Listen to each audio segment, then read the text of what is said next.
திருப்பூர் அருகே சாலையோர தடுப்பில் மோதி beer load ஏற்றி வந்த லாரி கவிழ்ந்து விபத்துக்குள்ளான சம்பவம் பரபரப்பை ஏற்படுத்தியுள்ளது.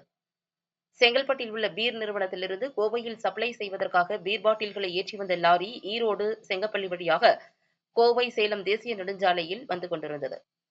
இன்று காலை செங்கப்பள்ளி அடுத்த பல்லக்கவுண்டம்பாளையம் அருகே வந்தபோது எதிர்பாராத விதமாக சாலையின் ஓரமாக இருந்த தடுப்பில் மோதி நிலை தடுமாறி தலைக்குப்புற கவிழ்ந்து விபத்துக்குள்ளானது. இதில் லாரியில் வைக்கப்பட்டிருந்த 10,000 பெட்டிகளில் இருந்த 25,200 பீர் பாட்டில்கள் சேதமடைந்ததாக தெரிவிக்கப்பட்டுள்ளது. இதுகுறித்து ஊத்துக்குளி போலீசார் வழக்கு பதிவு செய்து விசாரணை மேற்கொண்டு வருகின்றனர்.